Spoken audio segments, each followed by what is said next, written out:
नमस्कार दोस्तों, बाबा विश्वनाथ की नगरी काशी से मैं डॉक्टर गौरव शाह आप सभी का स्वागत करता हूं, अभिनंदन करता हूं। मित्रों, आज कुछ आपसे चर्चा करनी थी। मेरे पास जब से मैंने चैनल शुरू किया है, भगवती की अनुकंपा से काफ़ी सारे कॉल्स आ रहे हैं और व्हाट्सएप पे मैसेजेस आ रहे हैं। लेकिन चूँकि मैं ये पूरा कार्य निःशुल्क करता हूँ, इसलिए मैं सभी को बहुत ज़्यादा समय नहीं दे सकता हूँ। एक बात मैं बताना चाहता हूँ कि मेरे चैनल में मेरा प्रयास शंका का समाधान करना नहीं है, समस्या का समाधान करना है। मैं जब कोई चीज़ बताता हूँ तो कई लोग क्या होते हैं, वो मुझसे उसमें आर्ग्यू करने लगते हैं कि ऐसा नहीं, ऐसा होना चाहिए, ऐसा होना चाहिए। देखिए, मैं जो भी बताता हूँ, जो मुझे गुरु से मिला है, अपने उनके आशीष से मिला है, या थोड़ा बहुत जो मैंने अध्ययन किया है, उसके आधार पर मैं बताता हूँ।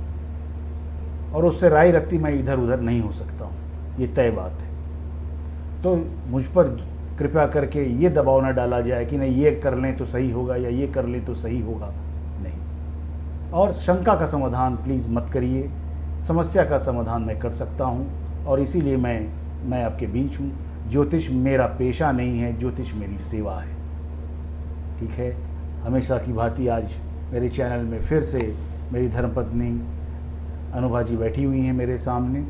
फिर से कुछ उनकी क्वेरीज हैं, आइए देखते हैं क्या हैं। जी, बहुत बहुत धन्यवाद गौरव जी। अनुभा जी, स्वागत है मेरे चैनल में आपका। जी, थैंक यू सो मच।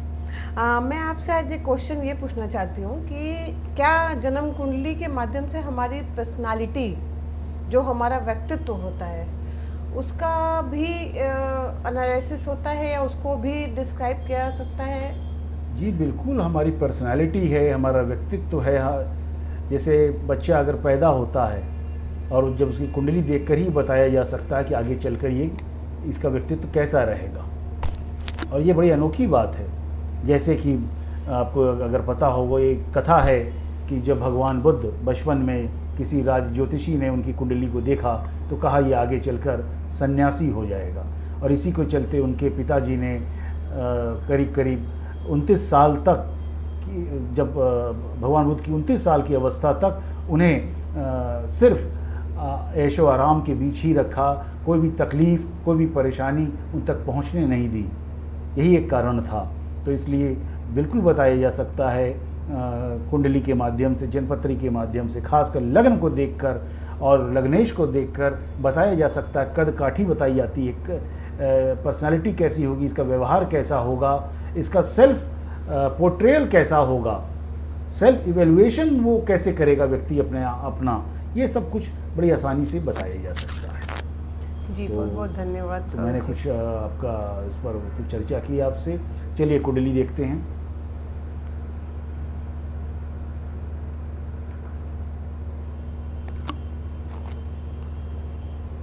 देखिए, मेरे सामने जो इस समय कुंडली है वो है पुनीत तिवारी जी की।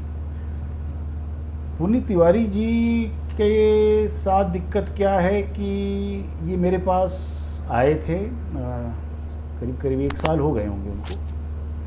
तो इनका मेन प्रॉब्लम क्या थी कि ये अपने एक रिश्तेदार के यहाँ नौकरी करते थे, अपने रिलेटिव के यहाँ। लेकिन उनके यहाँ नौकरी करते हुए इनका गुजर बसर नहीं हो पा रहा था। और इनके पर दबाव क्या था, क्योंकि रिलेटिव के यहाँ ही वो अपने पले बड़े थे।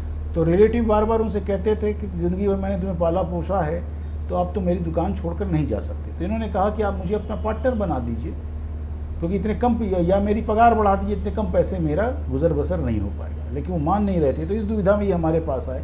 मैंने उनकी कुंडली को देखा, एनालाइज़ किया, और मैंने कहा कि आप तुरंत इस नौकरी को छोड़कर अपना बिज़नेस शुरू करिए।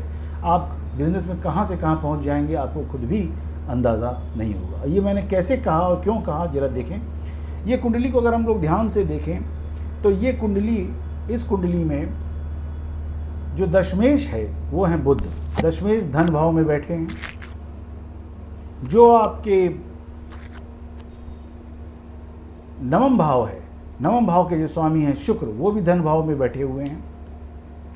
जो लाभ भाव है एकादशेश, उसके स्वामी चंद्र भी कुंडली से में द्वितीय भाव में बैठे हुए हैं, धन भाव में बैठे हुए हैं।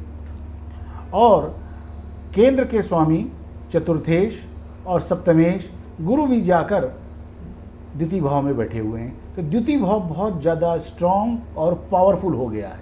और शुक्र ये तुला राशि है द्वितीय भाव में, और शुक्र अपनी ही राशि में बैठे हैं, तो ये भाव बहुत ज़्यादा प्रोमिनेंट हो गया है। इसलिए धन का योग बहुत ज़्यादा है इनकी कुंडली में। 5 ग्रह बैठे हुए हैं, और जिसमें कि 4 शुभ ग्रह हैं और 1 क्रूर ग्रह है, पापी ग्रह नहीं है, सूर्य। तो ये कुंडली बहुत ज़्यादा पावरफुल हो गई है। तो मैंने इनको सजेस्ट किया था कि आप एक अच्छा सा पन्ना पहने, और पन्ना के साथ आप मैंने कहा था एक पन्ना की अंगूठी बनाइए, या और उसके अगल बगल 2 छोटे छोटे 2 सेंट के हीरे आप उसमें लगा के उसको पहनिए। सबसे कनिष्ठा, सबसे छोटी उंगली में बहुत फ़ायदा होगा। और प्रभु की अनुकंपा से इन्होंने व्यापार शुरू किया। इन्होंने जो क्लॉथ होता है, जो कपड़ा होता है, उस पर डिज़ाइनिंग शुरू की अपने से, और बहुत ज़्यादा इनको सफलता मिली उससे। और ये चूँकि मंगल और राहु तृतीय भाव में हैं, कहा जाता है तृतीय भाव में अगर कोई पापक ग्रह बैठे तो वो बहुत ज़्यादा व्यक्ति मेहनती होता है, परिश्रमशील होता है, वो है इनके साथ। लेकिन एक ही गड़बड़ी है कि ये मंगल जो है वो छठे भाव में बैठे शनि को देख रहा है, और शनि अपनी दशम दृष्टि से मंगल को देख रहा है। तो छठे भाव में देखने के कारण काफ़ी कुछ कंपटीशन इनको काफ़ी रहेगा, इनको ओवरकम करने के लिए उस कंपटीशन को काफ़ी मेहनत करनी पड़ेगी, लेकिन तब भी ये जीतेंगे, इसमें कोई संशय नहीं है। और चूँकि मंगल और शनि आपस में एक दूसरे को देख रहे हैं, तो ऐसा व्यक्ति कभी भी खाली नहीं बैठेगा, कुछ ना कुछ करता रहेगा। और इस समय ये काफ़ी सफल हैं, और कि ग्रह दशा में भी शनि की महादशा में इसमें शुक्र की अंतर्दशा चल रही है, जो शुक्र इनके लिए काफ़ी फायदेमंद साबित हुआ। आज हम ने ये चर्चा की, और आज मैं आपसे कुछ बात और शेयर करना चाहता हूँ, जिसको आज टिप ऑफ द डे कहेंगे। देखिए, ज्योतिष एक विज्ञान है, मैं बार बार कहता हूँ इस बात को। और ज्योतिष अगर विज्ञान है तो बड़े बड़े जो साइंटिस्ट पहले हुए हैं, जैसे गैलीलियो, केपलर, पिएरे, इन सब ने ज्योतिष की महत्ता को माना था, और ज्योतिष को भी, और गैलीलियो ने तो ज्योतिष को पढ़ाया भी था बहुत सालों तक, लेकिन काफ़ी पहले हुआ था। आज भी साइंटिस्ट लोग, काफ़ी बड़े बड़े साइंटिस्ट ज्योतिषी की सलाह लेते हैं, इसमें कोई संशय नहीं है। और अगर बात करें तो अमेरिका के राष्ट्रपति की अगर हम बात करें, तो रोनाल्ड रीगन, जब उन पर 1981 में असैसिनेशन का प्रयास किया गया था, उनको जान से मारने का प्रयास किया गया था, तो उनकी धर्मपत्नी ने उनकी कुंडली रीगन के एक ज्योतिषी को दिखाई थी, और उसके बाद में ज्योतिषी की सलाह से ही वो अपने आगे का काम करते रहे हैं। और वही नहीं, रोनाल्ड रीगन यानी हार्डिन एक अमेरिका के राष्ट्रपति हुए हैं, वो भी अक्सर ज्योतिषी की सलाह लेते रहे हैं। इसलिए ऐसा नहीं है कि सिर्फ अपने देश में ही ज्योतिषी को लोग पूछते हैं, ज्योतिषी को मानते हैं या एस्ट्रोलॉजी को मानते हैं, विदेशों में भी इसके लोग काफ़ी कायल हैं। तो इतनी सी बात आज मैंने की। इसी के साथ मैं आज की बात यहीं समाप्त करता हूँ। जय हिंद, जय भारत, हर हर महादेव। धन्यवाद अनुभा जी मेरे चैनल में आने के लिए। Thank you so much,